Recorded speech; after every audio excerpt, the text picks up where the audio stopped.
Dustin Poirier est sûrement un des plus grands à ne jamais avoir eu de titre incontesté, et le meilleur frappeur des poids légers, ayant mis KO des noms comme Conor McGregor, Justin Gaethje ou encore Eddie Alvarez, sans parler de l'arrêt brutal de la série de 13 victoires consécutives de Max Holloway, pour la ceinture intérimaire. Aujourd'hui, on va voir comment il fait son boulot de tueur à gages après avoir brièvement cerné le personnage. Dustin Poirier est né le 19 janvier 1989 à Lafayette en Louisiane, dans une famille d'héritage cajun, descendant d'émigrés français. D'ailleurs, ses parents parlent français. Cependant, l'enfance paisible n'est pas au programme. Ses parents divorcent quand il n'a que 5 ans et sa mère aura la garde du futur combattant légendaire, ce qui ne sera pas chose aisée. Par exemple, quand un jour l'envie lui prend de faire une virée en voiture à la place d'aller en cours, le petit Dustin, comme n'importe quel enfant de son âge, vole le Val familial pour sa balade. Après tout, qui n'a jamais fait ça, ou organisé des combats illégaux dans son jardin et mis KO des enfants plus âgés. La base.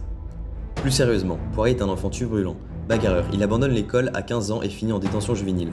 On dirait le début de l'histoire d'un homme qui ne connaîtra que le crime comme futur et qui passera la moitié de sa vie derrière les barreaux.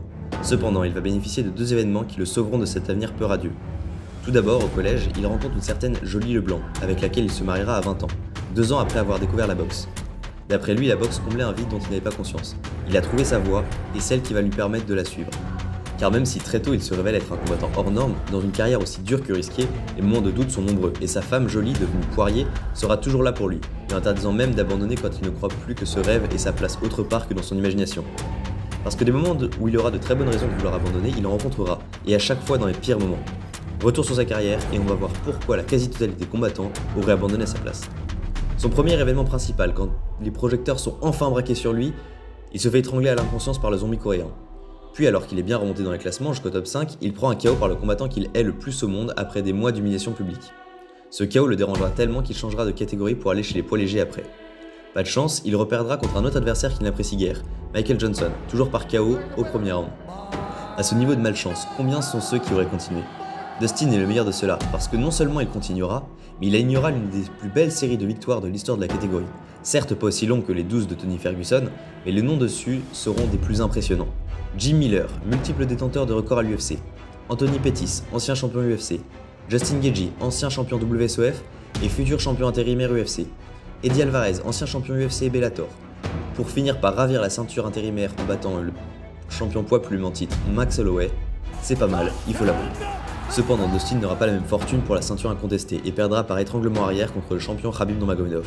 Pour se relancer, il détruira la carrière de Dan Hooker et prendra sa revanche face à Conor par KO, puis lui cassera la jambe 6 mois plus tard, parce qu'après tout, pourquoi pas.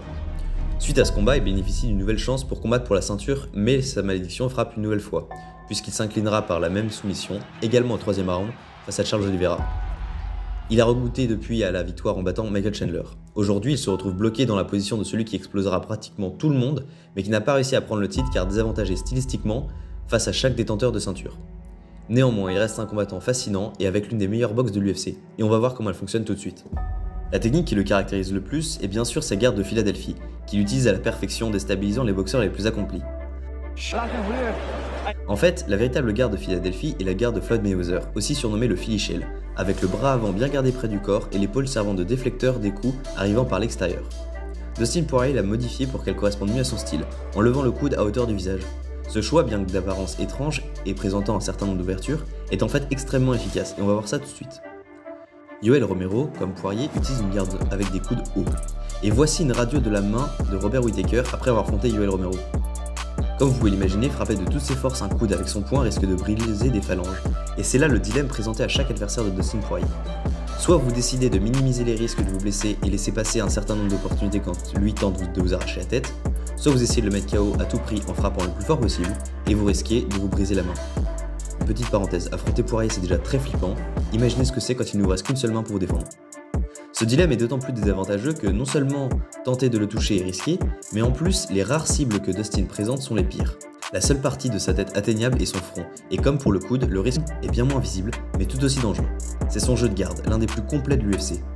Un bon moyen de le voir est de regarder sa défaite face à Chang Sung-Jung et de compter le nombre de fois où il se met lui-même dos à la cage, ou que ses déplacements sont tellement brouillons qu'il se fait régulièrement contrer parce que ses jambes ne sont pas au bon endroit. Puis de regarder le deuxième combat face à Conor, où justement il coince l'Irlandais contre la cage, utilisant une leçon chèrement payée quelques années auparavant. Quand la majorité des combattants se contentent d'avoir une seule garde et les plus techniques comme Israel Adesanya en développent une deuxième, Dustin, lui, en a 3 distinctes. Les 2 premières sont des gardes simples, à savoir une garde fausse patte avec son bras droit devant et une orthodoxe avec sa main gauche en avant. Ce qui est intéressant de noter, c'est que Dustin et Poirier mais combat essentiellement en fausse patte, ce qui lui confère un jab bien plus puissant que la moyenne. Non seulement le fait de combattre en fausse patte est particulier, mais avoir son bras fort en avant est très rare, ce qui fait de Dustin Poirier un combattant relativement déstabilisant. Pour sa garde orthodoxe, il s'en sert généralement pour utiliser sa transition de garde, qu'on va voir tout de suite. Une transition de garde est un enchaînement servant à masquer un changement de garde, ou tout du moins protéger le combattant pendant, pour lui éviter de payer cette phase risquée. Mais Dustin l'utilise à l'inverse, à savoir le changement sert à amener la transition, et pas l'inverse. En décortiquant, on voit que Poirier fait un 1-2, mais qu'il continue d'avancer sur le bras arrière, changeant de garde et augmentant considérablement la puissance de son coup, tout en couvrant une distance énorme. Même un boxeur comme Max Holloway ne pouvait pas s'y attendre. Sa troisième garde est différente, puisqu'il n'utilise que lorsque l'adversaire est blessé. On pourrait l'appeler la garde de l'odeur du sang, et c'est à ce moment que Dustin passe de frappeur compétent à véritable terreur de la cage. Quand le combattant en face a été sonné par un coup, il déchaîne sur lui les enfers pour le faire reculer jusqu'au bord de l'octogone.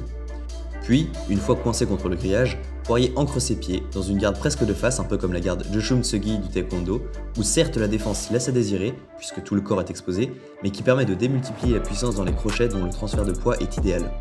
Comme on l'a vu, il n'utilise cette garde qu'une fois l'adversaire vulnérable, donc la défense n'est plus aussi importante, et la puissance dégagée par sa position permet de terminer l'adversaire rapidement. En conclusion, Dustin Poirier est un combattant fait pour la guerre. Tout son style repose sur créer du dommage à tout prix, que ce soit par une défense vicieuse ou l'art de se déplacer intelligemment. Aujourd'hui, sans combat de prévu, je pense qu'il affrontera le vainqueur du Geji Fiziev pour déterminer le prochain prétendant pour le titre. Sur ce, si la vidéo vous a plu, vous pouvez nous le dire en commentaire ou par un pouce, et n'oubliez pas de vous abonner pour ne pas rater les suivantes. À la prochaine!